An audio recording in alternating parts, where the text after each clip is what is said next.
Not you reading.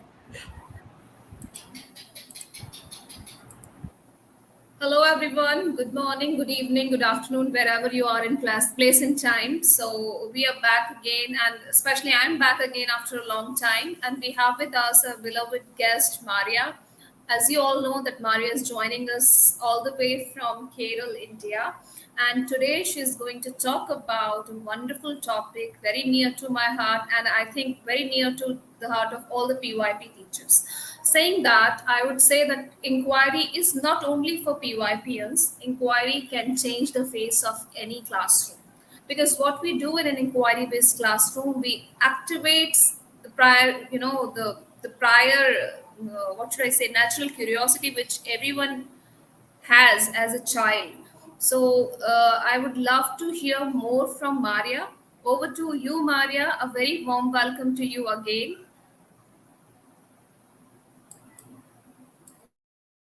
King, I lost you for a moment.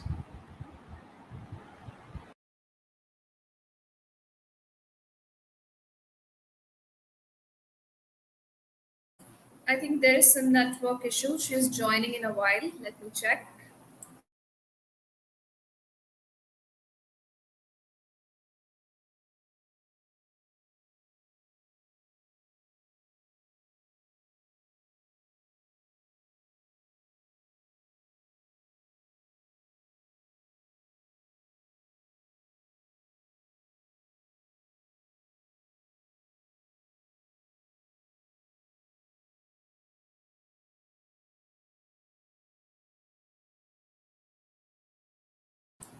Maria is joining back again shortly.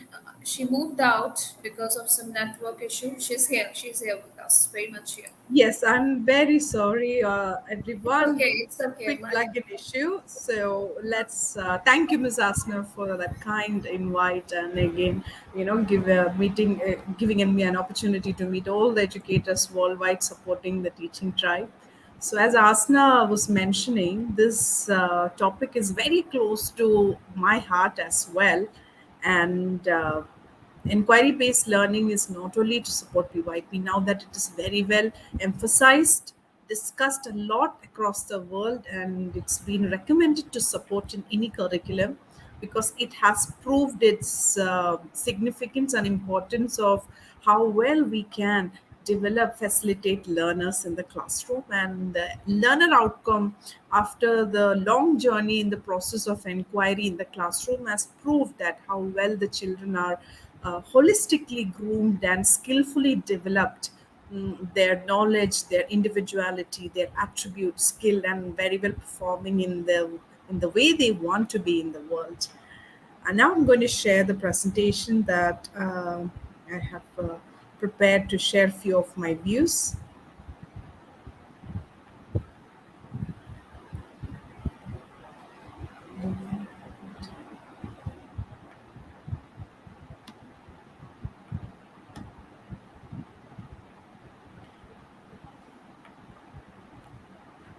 Hi, Mr. Yasin.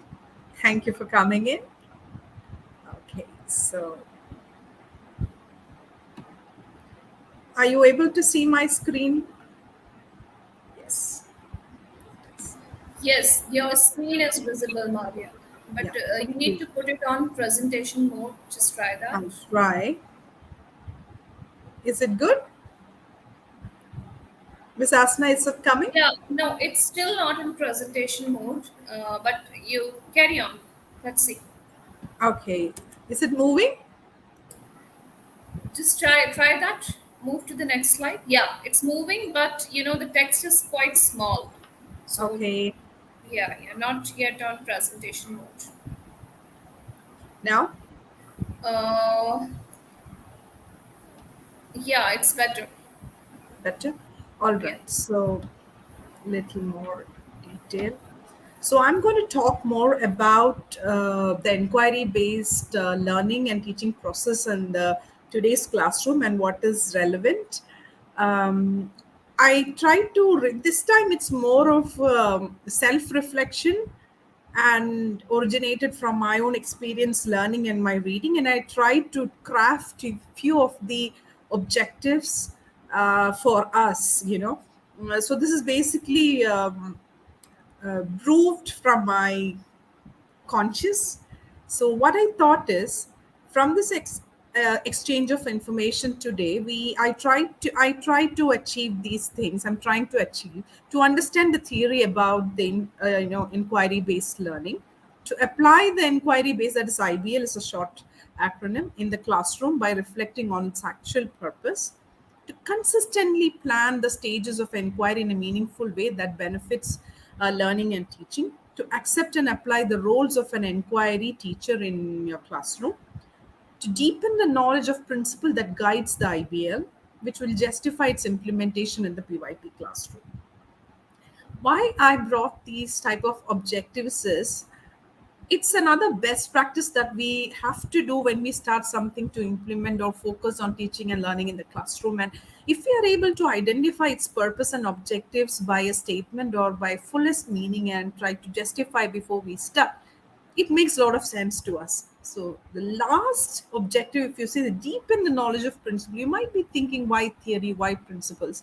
But when I go through what I wanted to tell you, you will understand how does it help us to actually understand a model of an inquiry cycle or a prototype or any other forms of phases of learning given to you to implement in the classroom.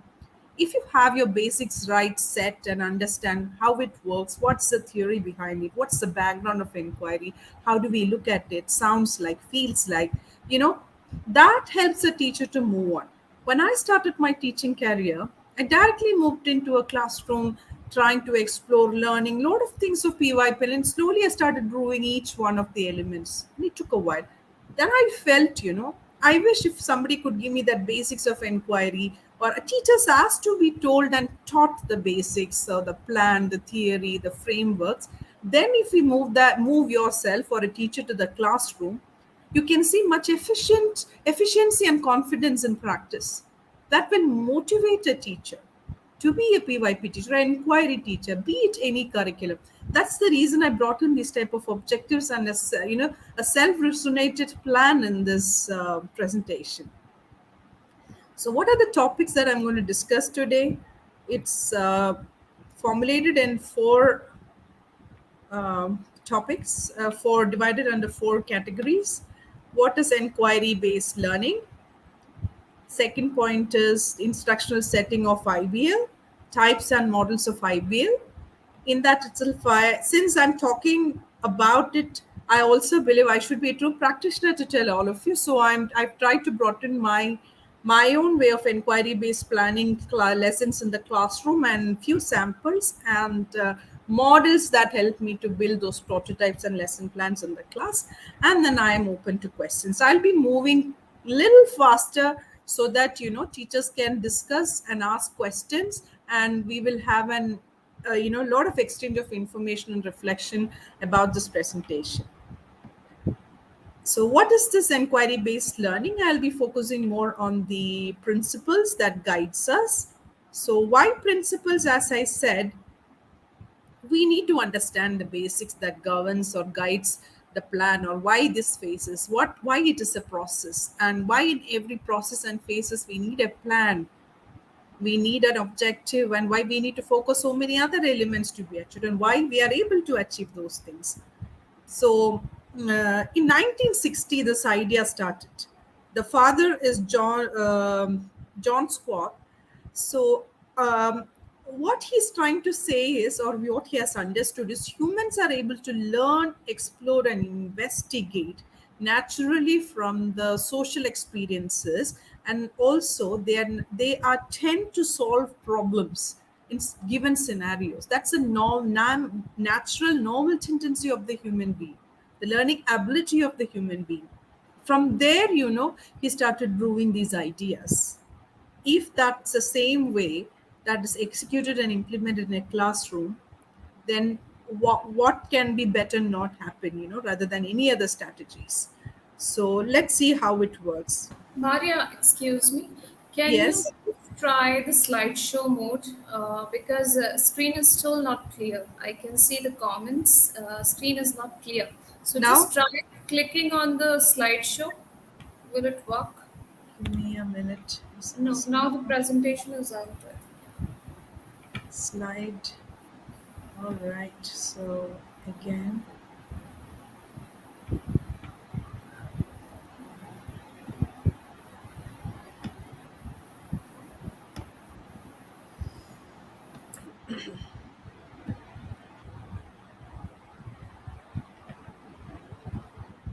I'm going to share the screen again.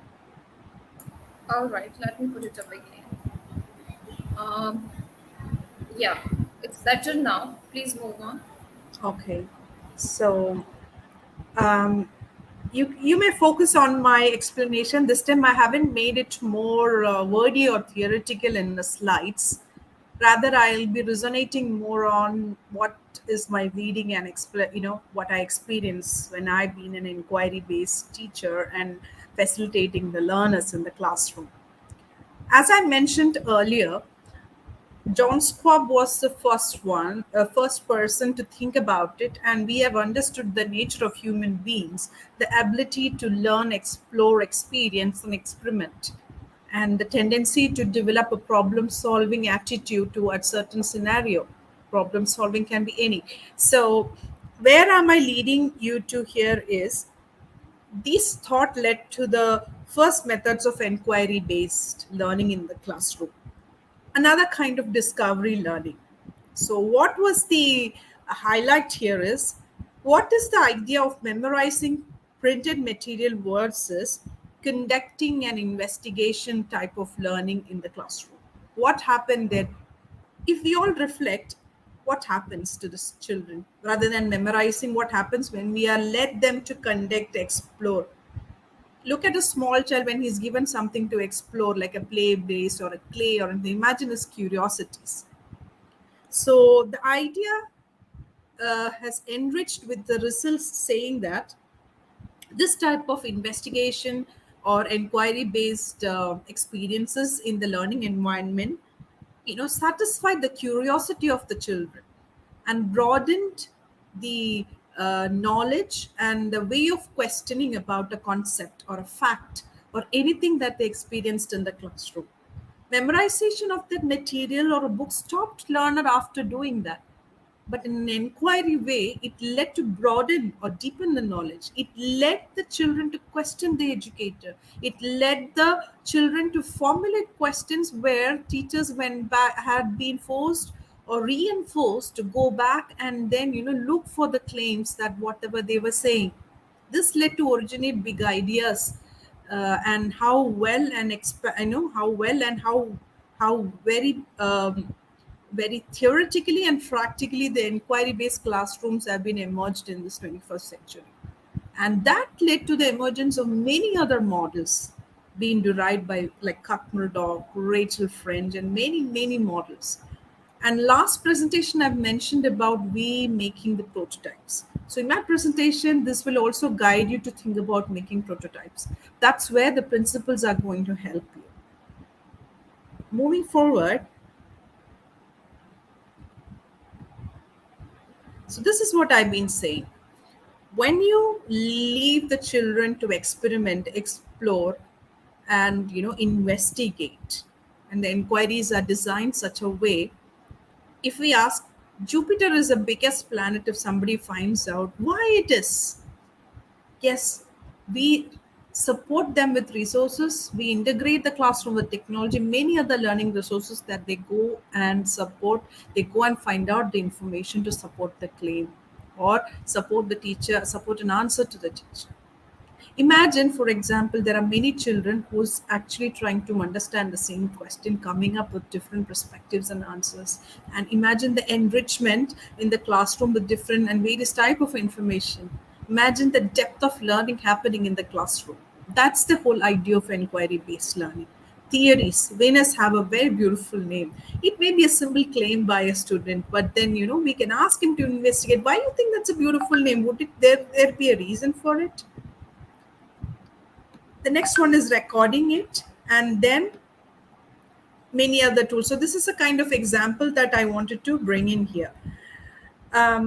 So that's the whole idea or the gist of the way I'm thinking to look at the inquiry based learning.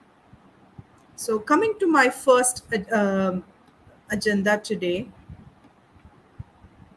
in detail, why does this inquiry based learning have steps, phases, or why you think it has to be guided by a set of principles? Does it have a focus? I've thought about it, and that's why this led me to find out answers, and that led me to convince me to be an inquiry teacher. That led me to design the inquiry lessons, and it was pretty successful. So these are the points. Let me get back. Today's slide is not helping me. So the first step, this is a basic understanding. I'm not going into the models in detail. This is the basics to understand why steps and why phases. This is the basics to understand for a teacher to have some simple steps on your own as well. Ask questions. Why ask questions in a lesson plan? Why ask questions in an inquiry? It's to probe various situations. Then it may lead to conduct analysis and provide some descriptions about it. And it also helps us to communicate some findings verbally or writing. It makes to think about the information and knowledge obtained. This sets the basics to the steps. So each step will have these indicators for you to develop your plan of lessons. So that means it may look as simple as this. It may not support any model. It may not support any type of theory. But then, if you have a steps in focus, it may look like this.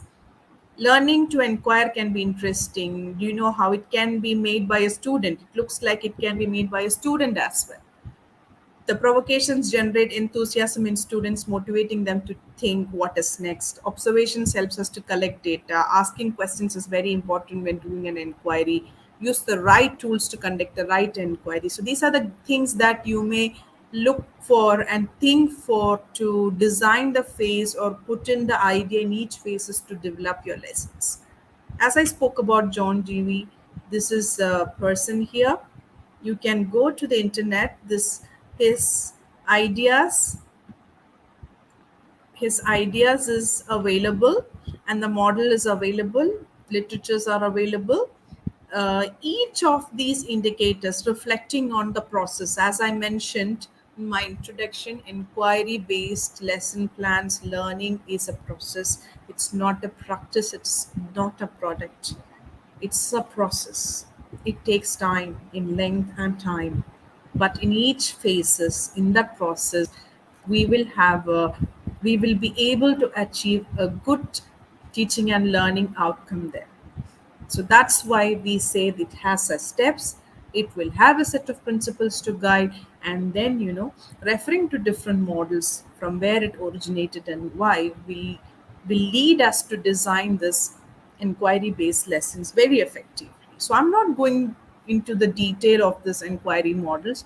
That is another big session that we need to conduct, or type of training that we need to. But then I thought it will be informative for the educators to go in and see this. One of his simplest models I used, I'll give you a clue in additional language teachers. It's very much simplified.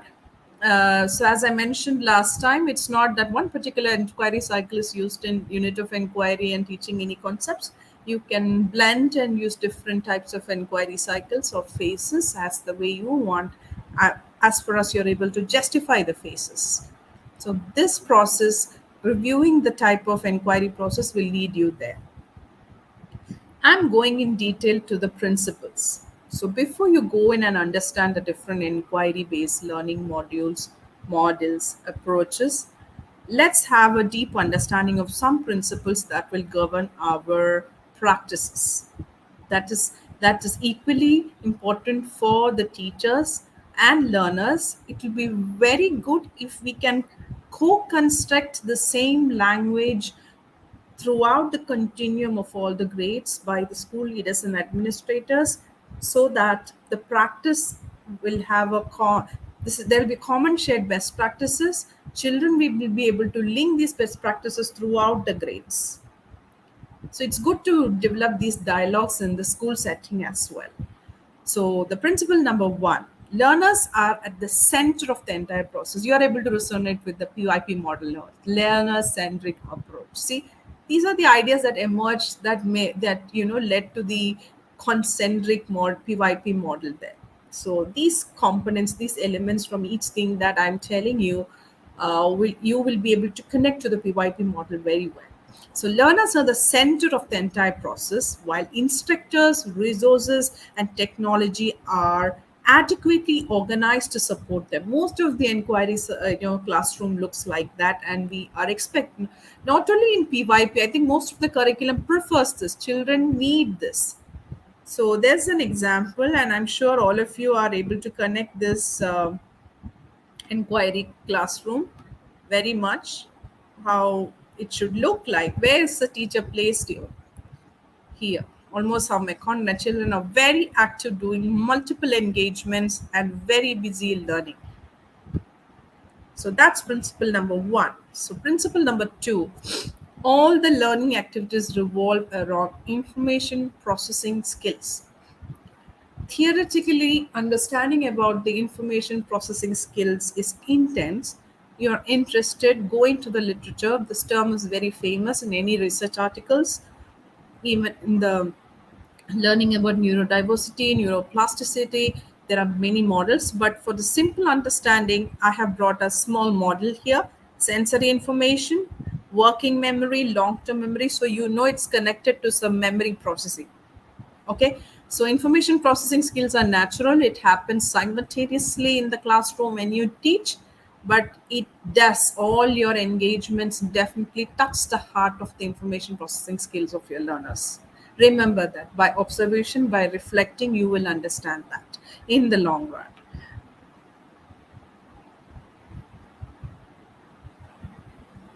Principle number three, very crucial. Instructors facilitate the learning process. Instructors facilitate the learning process. They are not leading the learning, they are facilitating the learners, but also seek to learn more about their students. In your facilitation, you are trying to understand the learner more. What is it? What they want to learn? How will they learn? What interests them? So in the phases, you will be able to connect dots where you can plan such type of experiences that will provoke the curiosity of the learners. And the process of inquiry based learning I just mentioned now. So what does this picture indicate? How do you try to understand and record and report this? In a very interesting way, through some assessments. So basically, you will look for the skill assessment. There are a lot of talking happening. Do we have to assess skills? Do we evaluate it? Doesn't matter. It's for you to, as far as you are able to justify your practice, that will help your learner to develop, and you are able to show the process of development. Please do it. So like met 4C rubric areas, that is 21st century, those are the guiding words. You may formulate your expected learner outcome, the learning criteria, or the expected levels that has to be achieved in the grade level or your lesson in such a way that through inquiry based learning. What is the purpose of inquiry based learning? Helping the learner to achieve something at that expected level in the grade. That's why it's open ended. That's why we have phases. That's why we say we understand the learners to achieve it. When we have something set and a set of criteria given and move forward and taught and then marked, what happens there? Few learners will learn, other learners may fail to achieve something. And those few learners have the advantage. What happens to the other learners in the classroom? This type of practice avoids that. This practice will allow the teachers to see every student the way they it is. All the students are important in the classroom. That's why this type of principles and inquiry based learning have been advised to be in practice. The next principle is it emphasizes more on the role of the teacher. Emphasis should be placed on emphasis should be placed on evaluating the development of the information processing skills and conceptual understanding. So, to process the information, we need to develop conceptual understanding. Conceptual understanding is developed through the phases and not the actual content. In the process, children are expected to develop. In Maya, the you need process, to adjust the slide again. Yeah, it's better now. now, Back. yeah. Yeah, it's So better. the principle number 4 is emphasis should be placed on evaluating the development. We are not trying to understand how much the children have learned. We are trying to understand the development through the skills, through the practice, through the type of actions, through the type of inquiry questions, through the type of curiosities that child has shown to us. And we are not assessing how much content he knows there. How much of information the child is able to process skillfully, and how much of conceptual understanding he is able to gain through the practice. So it revolves around so many elements. That's why inquiry learning is very successful and supports all types of learners. Now I'm moving to, as I spoke about, 4 principles that guides. Now you understand a profile of a PYP teacher resonates very well with the principles of inquiry based learning. That's why we are also called as inquiry teachers. We are learners always for the students. Now when we dive deep into the types of inquiry, we will have a deeper understanding of when to choose certain inquiries and what to choose certain phases, and what should be our lead, or what should we have in our mind, while we are facilitating the learners in long run. The first inquiry, so we have 4 inquiries here. Confirmation inquiry. First one. I'm not going by any models here. I'm only giving you the basis at the beginning, and then we will define what it is. So the first one is confirmation inquiry. The second one is structured inquiry. The third one is guided inquiry. The fourth one is open inquiry or open ended inquiry. By the name and term, we will have our understanding, but it may not be true. I request all the teachers to dive deep into any word that you see rather than generalizing here. Go ahead, read, investigate. When I dive deep here, you will understand why here. That's what happened to me, and I did. I'm sharing the best practice that I did and my collection of information I had here. See, this is a type of confirmation inquiry. Confirmation inquiry is good. What is happening here? It helps the child to reinforce the concept learned in various ways. See, the image reveals a large amounts of data. Remember, you can, instead of a lot. So sometimes we give a lot of appreciation to it. Children appreciates the already acquired knowledge. The already acquired knowledge is reinforced in various other ways and applied. Children is actually embracing the experience there. They are resonating, they are reconnecting, they are reinforcing. So it's up to you when to apply it. Another example. Children have gathered some knowledge about the tools used in lab. And we have given a small short assignment to help them to connect to it. Another reinforcement. What happens here? They're learning the spelling, they're learning to connect, they're learning to read, and they're learning to self-assess and understand. This doesn't create any boredom. Here we are not judging. Here children are on their self. This type of confirmation inquiry can be used in any phases of learning in the inquiry process. It's up to you to create a phase for this inquiry and when to place it. So what is this confirmation inquiry? Learners are given a question as well as a method to which the end result is already known to the teacher. And we are thinking how he will find. The goal is The children are able to confirm the results with the expected learner outcome, or they go back and find out what is right. This enables learner to reinforce already established ideas and practice their investigative skills. So that's the first inquiry, confirmative inquiry. Okay. So use it when you feel it's right, and you please justify why you use that inquiry in your lesson plan. Then you'll be a very, very successful teacher in your inquiry classroom. I vouch for that. Structured inquiry. Use the tools to investigate.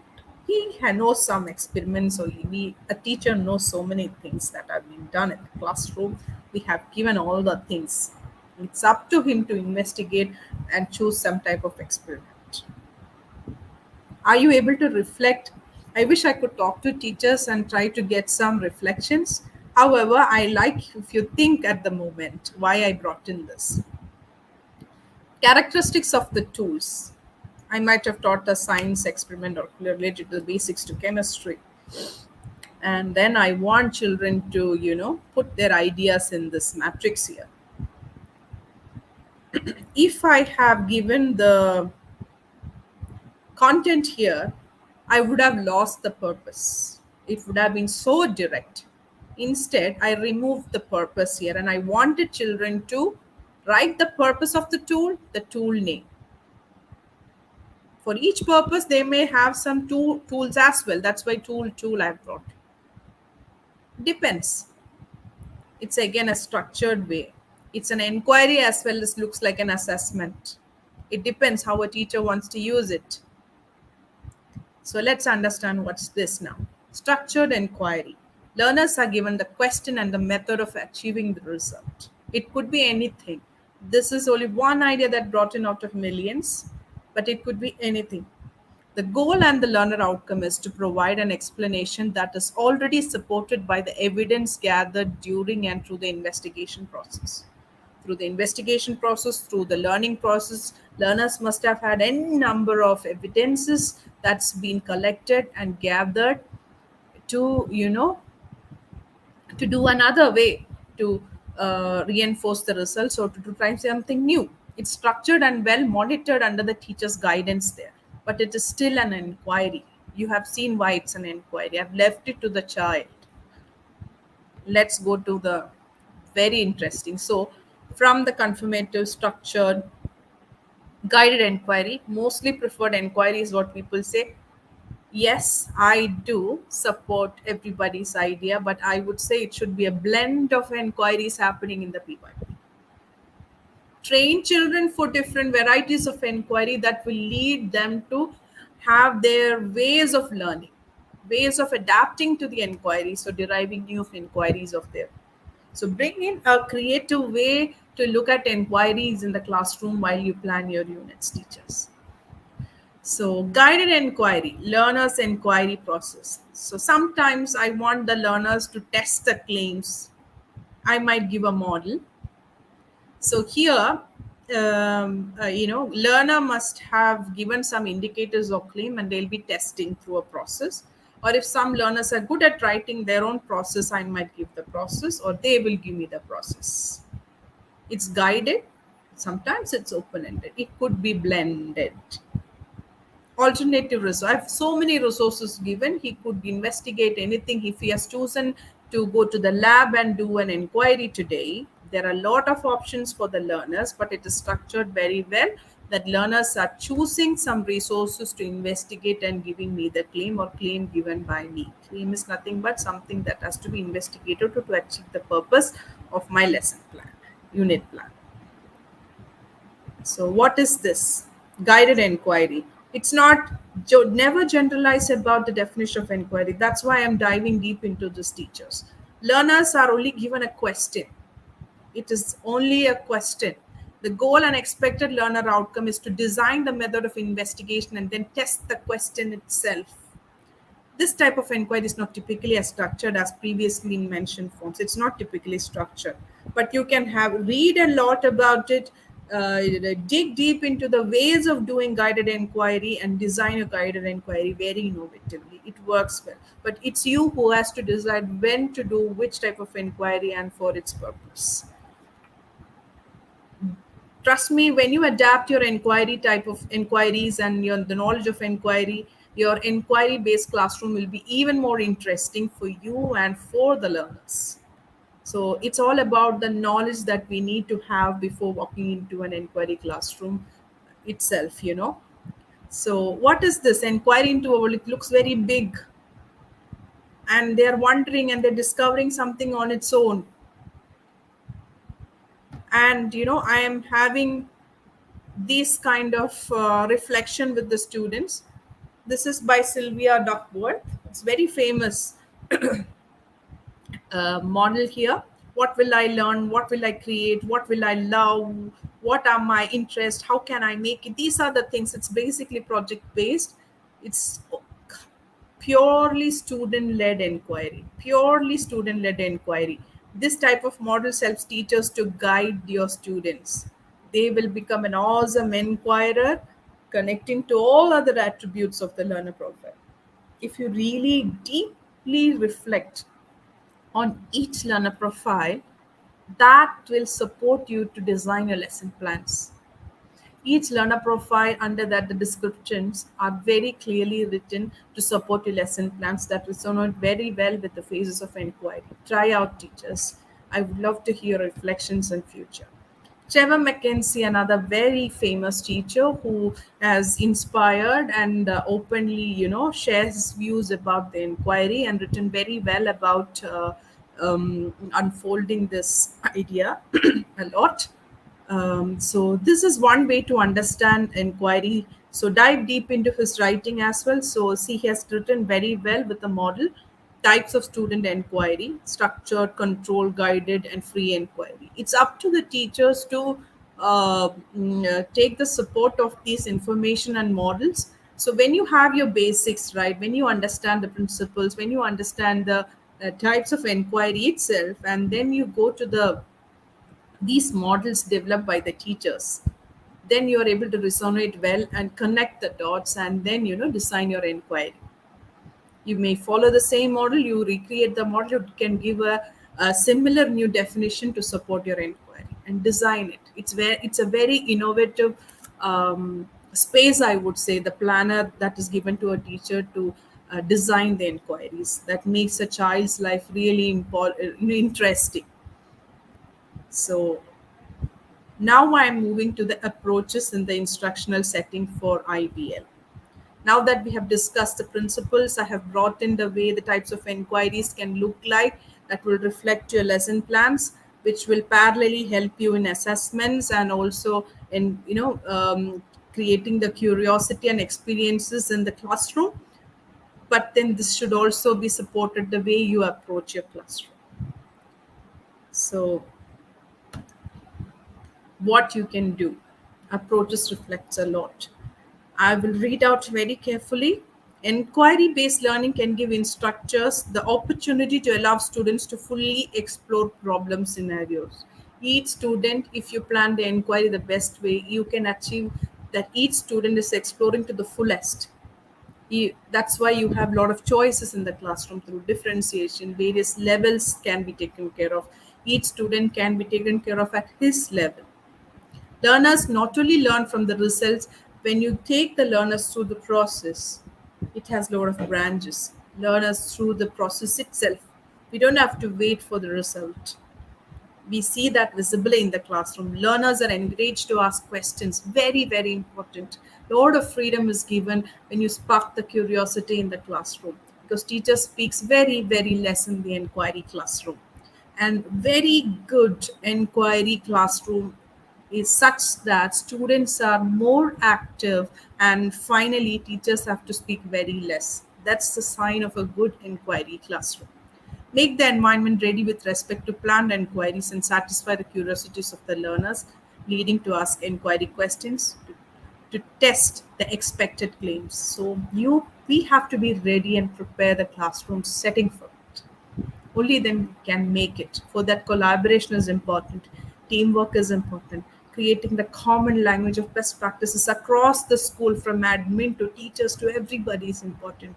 Only then we are able to achieve. It's not one teacher or one classroom. It is a responsibility of the whole school community, that will involve parents and everybody. So we iterate the process to improve our learning and teaching practices in the inquiry based classroom. Learners need scopes to collect pieces of evidence to support their claims. So in the school itself, we need to facilitate learners with maximum resources with respect to their learning experience. Only then we can ask children to research the claims, try to ask. So they even should be able to you know tell us what is not there, so that we have to bring it. That's the type of curiosity that we are expected to build in an inquiry classroom. Learners should be motivated to design and convince the process of their inquiry, and how did they achieve the results. So that should be our lead.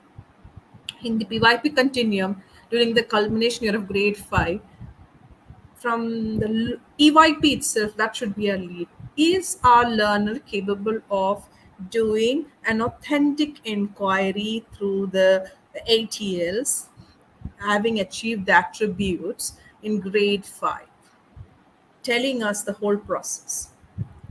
For that, we need to have a common practice or common dialogues in place in the school.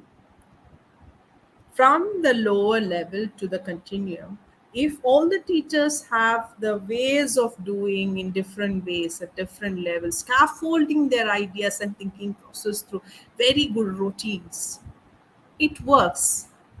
If it is not, then it may not. That's why sometimes we have that glitch or hiccups with the inquiries in the schools or classrooms.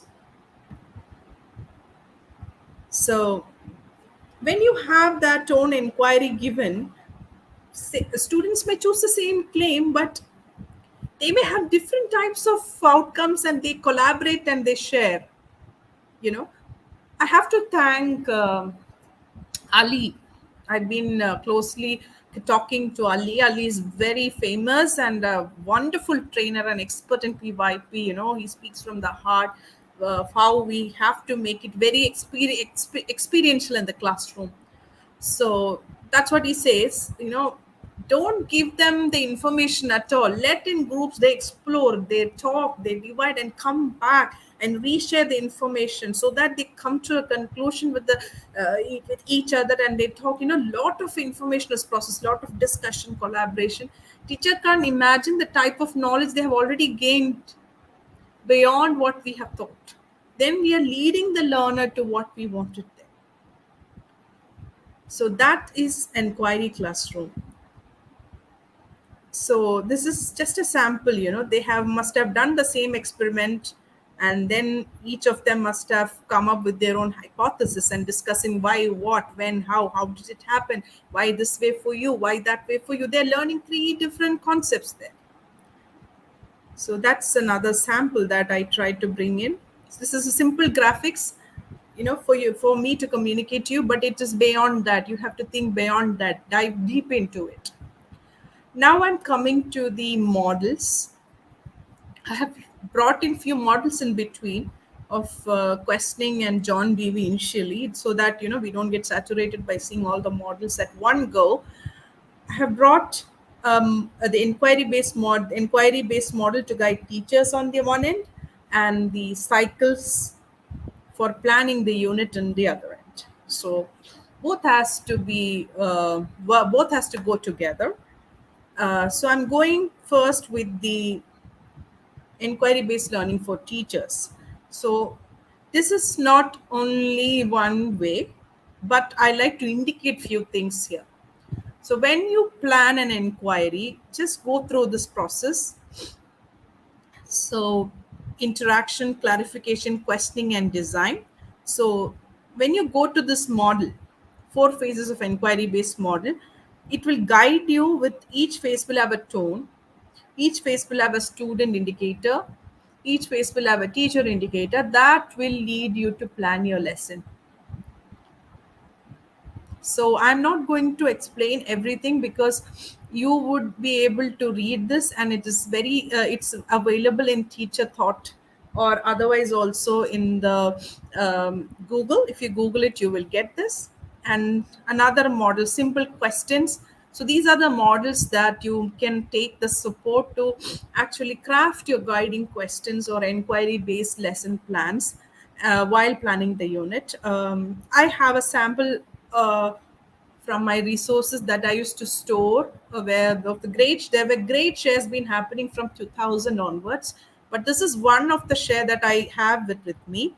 How an inquiry teaches one particular session of the day will look like in the plan. See, the teacher is very clear, and in that session, look at the stage of inquiry. They already mentioned it. What are we going to do there? And what are we going to achieve? They are very clear. It can be simple, clear, so that if the teacher itself knows what are we going to do with a very clear plan, it works well. Now I will show you one of my plan that I did for my assistant teacher years back. So I wanted to leave the classroom, and I was also given an assignment to train and transform my skills. That was a heavy task given by my principal, saying one word: you are also responsible to take care of teachers, unlike another PYP teacher. So make another PYP teacher. So she was there with me, very naive, but then, a very tough classroom. I had to handle inclusive students, but I love children, so we worked together. So, in a very simple way, without using any heavy jargons or any PYP type language initially, I wrote something for her to take care of it. I've prepared everything. But even then, if you see, I have mentioned a phase here. Why I brought this simple plan here is to tell you, since I dived deep into the steps, phases, and understood it needs that, for a class, I have mentioned her in activity step 1, step 2, step 3, how to do it. So this led me to plan with this, write the lesson plans or a thought in a simple layman's language that could guide a teacher as well as teacher going to my children. So that's the way I started working and motivated me. This assignment actually was additional, but doing this helped me to become a better teacher, maybe a humble human, I would say. This helped me to talk to many educators in different ways to different levels. So when I see that love for teaching in a person, that is enough for us to take care of that teacher is like a beautiful flower, when she loves children. So if we can share the knowledge and support her and build her skills, that means we are contributing to a huge thing to the learners community. We have a loving teacher, a passionate teacher who's ready to take care of the students, who can do anything for the students, who's ready to learn from anybody. So that was my motivation, that was the influence given to me from my principal, and the person that that was with me to study also motivated me, and that's why I'm still happy to talk to you. So this is one of the simplest ways. I'll give you another lesson plan that recently I practiced, since I spoke about that intensive planning of inquiry towards the last slide. So, as you know, other two inquiry cycles, very famous. This is Rachel Friend's concept-based inquiry, another intensive model. Another one is Cup Muradoc, all-time favorite, very well practiced all around the world. Two are the inquiry cycles that we use to scaffold the learning in the unit planner.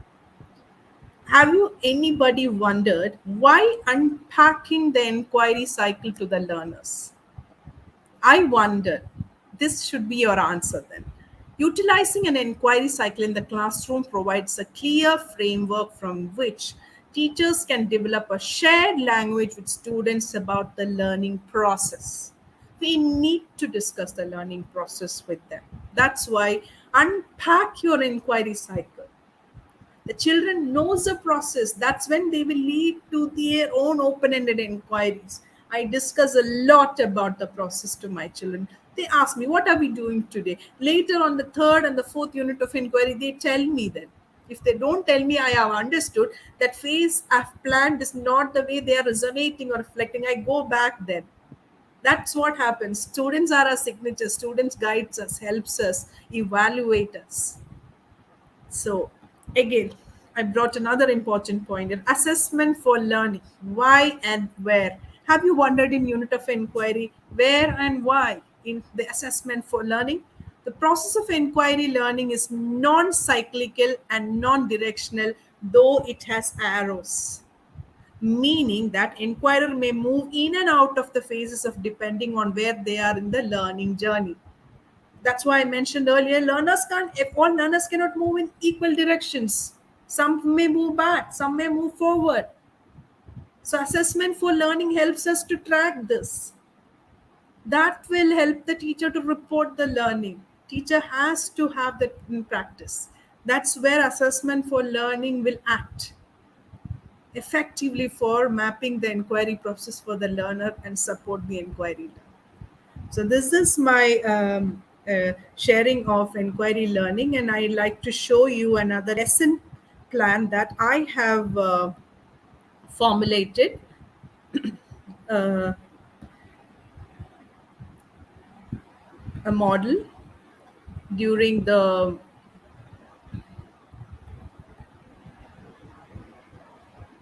um, during the online class. A minute. So, um,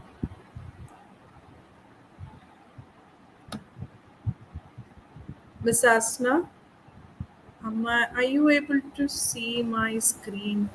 Not yet, Mariya. I think it's coming up, probably. Okay. So now Yeah, it's there. it It's there. should. All right. So this is one of my heavy work. Since I spoke and I said I resonate, I reflect, I'm not saying I am a perfect inquiry based teacher. I am still mastering it, but I am a true practitioner. So this is the plan that I do every day. I have my written personal planner from the beyond device planner, beyond unit of inquiry planner, beyond the collaborative planner. This is my personal inquiry planner that I do on a daily basis for my class. Look here, time and what do I do, where what I link, how will inquiry look like. So this is UI. From there I integrate every information, and then how I plan my activities, that seesaw. See, everything I will try and reflect, including the line of inquiries. Then that's how it goes. I name, one of the thing I do is I name each day for my students. Wish upon a star. I start my assembly with learner profile reflection that I intend to connect throughout the day through the inquiries, and I do this. So this is how I do. So my resources, links, everything is there, whatever I do. So a simple example I'll give you. I've been doing 2D shapes in math and side faces and corner. Parallelly, I brought the instructional writing where I've already done the adjectives. And then what I did is I gave this passage for my children to and identify the adjectives, and then I taught them to make a 2D puppy. First I made them to make a 2D puppy of their own and name him, and try to see where sides and faces, what shape it comes. It was almost like an octagon, I believe, I remember.